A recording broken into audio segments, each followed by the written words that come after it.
Moi, je suis ce qu'on appellerait un psy-gamer. C'est devenu une sorte de mot un peu à la mode. D'une certaine manière, au-delà, avant de faire des études de psychologie, j'ai fait des études de cinéma. Donc, je viens du monde des images et c'est la raison pour laquelle les images ne me font pas peur et bien au contraire, j'ai toujours fait des images des alliés. Des alliés aussi bien thérapeutiques que des alliés éducatifs à tous les niveaux. Alors, c'est vrai que, au fond, lorsqu'on m'a proposé de faire cette conférence, je me suis dit, je vais coller un peu à mon actualité, mais en gros, juste pour me présenter, j'ai fondé en 2000 un observatoire des mondes numériques en sciences humaines, l'OMNSH, qui maintenant regroupe plus de 150 chercheurs dans les 12 disciplines des sciences humaines. Et puis, j'ai pris le risque à une époque de soigner avec des jeux vidéo. Donc j'ai soigné des enfants, des adolescents avec des jeux vidéo, certains titres ICO, Fable, les Sims et d'autres jeux.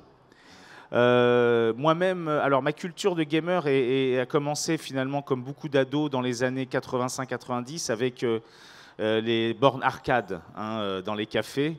Et au-delà, ce n'est que en 2000 où véritablement j'ai joué à un jeu qui s'appelait Deus Ex, qui m'a mis, donc game designé par Warren Spector, qui m'a mis une claque, comme on dit. Et à partir de ce moment-là, je me suis dit, il y a dans ce médium quelque chose qui va bien au-delà de la télé, du cinéma. Et puis, comme toujours, je suis l'actualité. Alors, parallèlement, j'ai travaillé pour certains réseaux sociaux. J'ai dirigé la cellule psychologique de skyrock.com, les skyblogs, donc ça date un peu avant l'avènement. Voilà, donc il y avait toute cette question de la parole des adolescents. Et je me suis beaucoup spécialisé dans les ados, au fait que soi-même, on commence à se demander si on ne devient pas un peu un ado attardé. La réalité, c'est que j'assume totalement d'être un peu innovant dans ce que je peux faire. En 1995, le haut débit arrive, et comme vous le savez pour certains, eh bien, vous avez eu les MMO, dont un, World of Warcraft, qui est apparu, un jeu incroyablement génial. Dans mon cabinet, je ne recevais plus des patients, je recevais des elfes de sang, je recevais toutes sortes d'avatars, je trouvais ça passionnant. Et on a commencé à voir arriver un peu cette idée qu'il y aurait-il ou non une addiction. Alors, j'ai envie de vous dire que c'est un débat sans fin. Comme vous le savez, il n'y a pas si longtemps que ça, l'Organisation mondiale de la santé a dit oui, ça existe.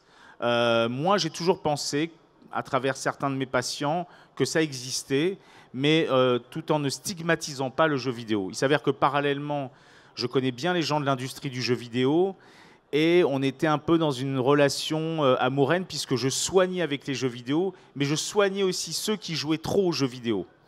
Et comme vous le savez, le syndicat des éditeurs de logiciels de loisirs et même le SNJV n'appréciaient pas du tout l'idée que leurs jeux puissent, pourquoi pas, engendrer de l'addiction.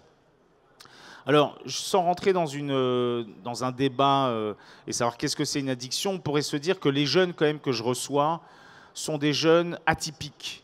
Et alors ce terme d'atypique veut dire énormément de choses. On va dire que ce sont souvent des jeunes, pour le coup que je reçois surtout des mineurs. C'est pas le jeu vidéo qui les rend accros, c'est le fait qu'il y a des problématiques au niveau du scolaire. En général, il y a des problématiques de harcèlement, puis au bout d'un moment, ils décrochent scolairement. Et lorsqu'ils rentrent chez eux, lorsqu'ils restent chez eux, ils ne font plus que jouer aux jeux vidéo parce qu'ils adorent ça. Et à partir de ce moment-là, c'est vrai qu'on est dans quelque chose d'assez fou, puisqu'ils vont développer même une forme de phobie sociale. Et en même temps, étrangement, je me suis rendu compte que plus de 98% étaient tous des hauts potentiels intellectuels. Donc nous avions une sorte de personnages qu'on appellerait des sortes d'hyper-geeks ou des nerds, mais avec cette dimension un petit peu de problématique de socialisation, de capacité à rentrer en contact avec les autres. Et finalement, petit à petit, de se dire, mais qu'est-ce qu'on peut faire? Alors, pour tout vous dire, j'ai envie de vous dire que le vrai problème, c'est pas de savoir est-ce que l'addiction ou non existe, mais c'est plutôt comment est-ce qu'on peut les aider. Et ça fait 10 ans que j'en reçois. Comme vous le savez peut-être, beaucoup de mes collègues les hospitalisent à grand renfort de médicaments, ce qui pour moi est une erreur dramatique.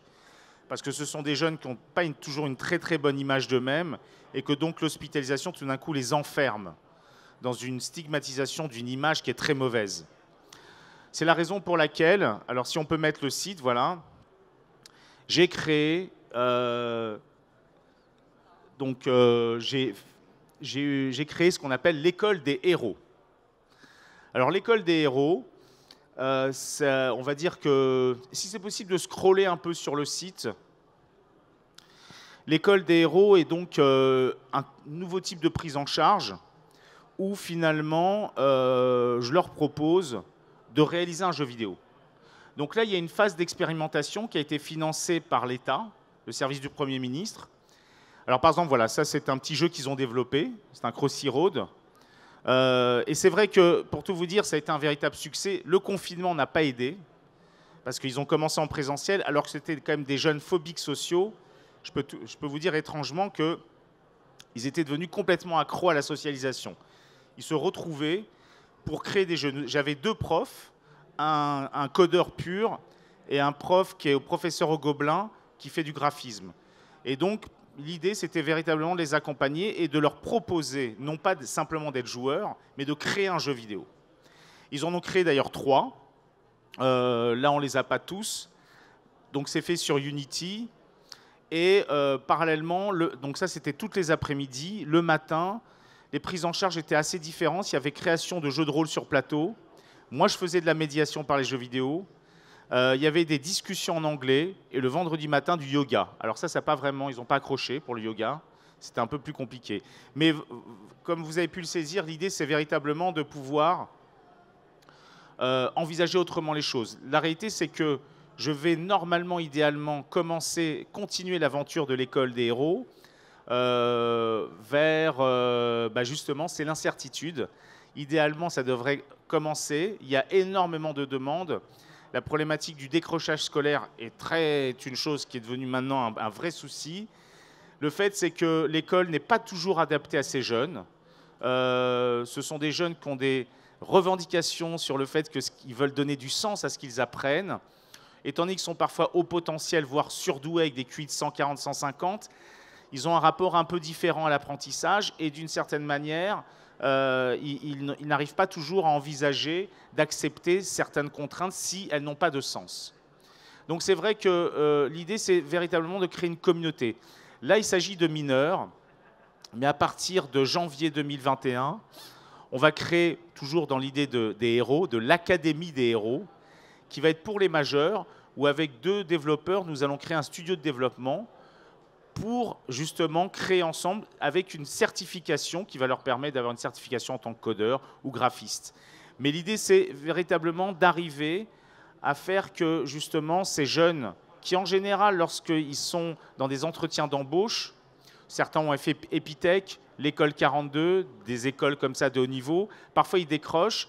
Et souvent, quand ils se présentent, j'ai eu l'occasion de parler avec des recruteurs, pour me rendre compte qu'ils disent, en général, quand je rencontre un atypique, je sais qu'il va être incroyablement doué, mais finalement, l'entreprise préfère prendre quelqu'un qui rentre plus dans le moule parce qu'il y aura moins de problèmes de socialisation. Alors, l'idée, c'est, il faut savoir que je me suis un peu renseigné, savoir si ce type d'initiative existait. Il s'avère que Bill Gates, qui est quand même lui-même un homme avec des formes d'atypie, a créé justement une sorte de classe comme ça, avec ce type de personnes qui ne sont pas des autistes d'Asperger, mais certains ont des traits d'autisme d'Asperger. Et ça a été une catastrophe parce qu'il a pris des gens, les managers qui entouraient ces jeunes-là, n'étaient pas du tout formés à la psychologie, ne comprenaient rien à ces jeunes et avaient des méthodes de management terriblement traditionnelles. Et donc ça a fait qu'il y a eu quand même 2 tentatives de suicide chez des jeunes. Donc c'est quand même dramatique. Donc ça veut dire que finalement, alors c'est intéressant parce que s'il n'y avait pas eu le Covid, encore une fois, le secrétaire d'État au numérique devait venir inaugurer cette école des gros parce qu'il pense que justement, il faut entretenir et accompagner ces jeunes qui sont souvent incroyablement doués. Il faut savoir que les patients que je peux recevoir, ils peuvent sortir premier, deuxième de certaines promos, mais il y a toujours cette capacité ou non à pouvoir envisager la différence, déjà leur propre différence. Donc c'est la raison pour laquelle je crois véritablement que l'école des héros est une solution tout à fait intéressante pour l'avenir, tout en sachant que je dirais que petit à petit, je me suis retrouvé à avoir une position de docteur gamer. Alors, justement, je ne sais pas, je me t'ai dit pour m'amuser, pourquoi ne pas vous montrer une petite vidéo qui a été faite pour vous expliquer comment j'ai pu soigner des enfants qui, pour le coup, étaient addicts à Fortnite en jouant avec Zelda. Alors, je ne sais pas si il y a le son. Comment j'ai soigné des enfants qui jouaient beaucoup trop à Fortnite en jouant à Zelda de Breath of the Wild. Bonjour, je m'appelle Michael Storin, je suis psychologue, psychanalyste et psygamer. Il y a à peu près un an, j'ai commencé à recevoir énormément d'appels de parents complètement paniqués, inquiets, en colère contre leurs propres enfants, souvent des garçons qui jouaient de manière excessive, voire problématique à Fortnite. Au-delà du fait de trop jouer, beaucoup de ces enfants dépensaient beaucoup d'argent, voire même piquaient de l'argent aux parents pour s'acheter des skins ou des danses. Dans les cours de récré, avant on brandissait pourquoi pas ses nouvelles baskets ou son nouveau t-shirt, et bien là pour la première fois, on brandissait sa nouvelle skin.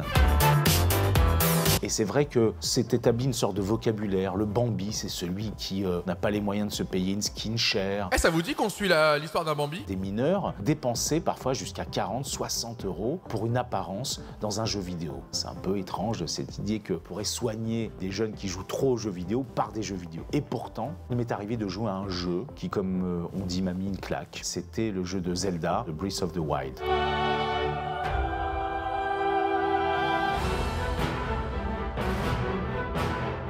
À l'inverse d'un jeu terriblement pulsionnel comme Fortnite, j'ai voulu prendre un jeu qui confronte le joueur au calme, peut-être même à la dépression, à l'échec, à quelque chose qui leur permette de se sentir dans un espace infini où la contemplation est possible.